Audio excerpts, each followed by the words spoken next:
Heart attack হলে কিংবা কারো শ্বাসনালীতে খাবার আটকে গেলে অথবা ঝড় কিংবা ভূমিকম্প বা প্রাকৃতিক দুর্যোগ এলে কিভাবে এই সমস্ত একাধিক পরিস্থিতির মোকাবিলা করবেন, এবার সে বিষয়ে ছাত্রছাত্রীদের প্রশিক্ষণ দিল এনডিআরএফ। আজকে কালিয়াগঞ্জ ব্লক সমষ্টি উন্নয়ন আধিকারিক আর আমাদের কালিয়াগঞ্জ কলেজের যে প্রিন্সিপাল আছেন তাদের ব্যবস্থাপনায় এবং অর্গানাইজেশনে সেকেন্ড ব্যাটালিয়ান যে এনডিআরএফ আছে নদিয়া হরিণঘাটা, তারা একটা প্রশিক্ষণ শিবির করছে, ফ্যামিলি রিলেশন এক্সারসাইজ প্রোগ্রাম, যেটা কালিয়াগঞ্জ কলেজে হচ্ছে এখন।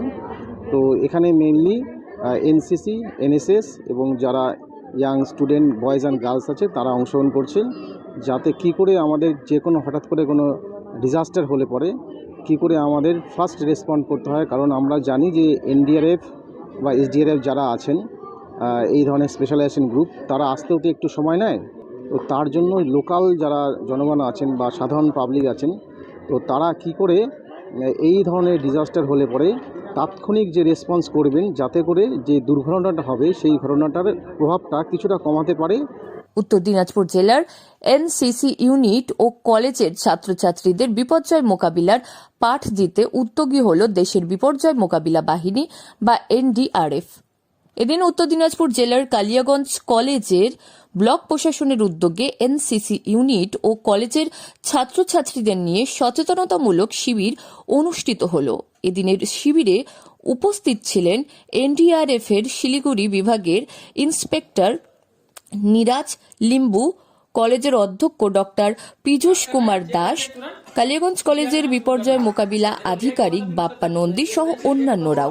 তার জন্য একটা হ্যান্ডস অন ট্রেনিং হচ্ছে এখানে। বিভিন্ন ধরনের যে ডিজাস্টার হলে পরে, যেমন হট করে যদি কারো গলায় কিছু আটকে যায়, শ্বাসনালীতে প্রবলেম হচ্ছে, তখন কি করে ফার্স্ট রেসপন্ড বা ফার্স্ট এইড যে থ্রাস্ট দিতে হয় সেই ধরনের প্রসেসগুলো দেখানো হচ্ছে।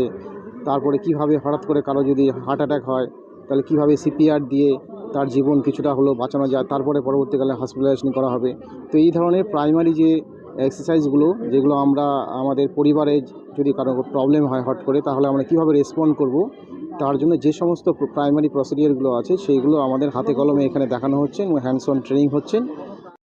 সাধারণত যখন প্রাকৃতিক বিপর্যয় কিংবা অগ্নিকাণ্ডের ঘটনা ঘটে, তখন তা মোকাবিলা করার জন্য সবসময় বিপর্যয় মোকাবিলা বাহিনী উপস্থিত থাকেন না। সেই পরিস্থিতিতে সাধারণ মানুষ কিভাবে বিপর্যয়ের মোকাবিলা করবেন তা হাতে কলমে করে দেখানো হচ্ছে।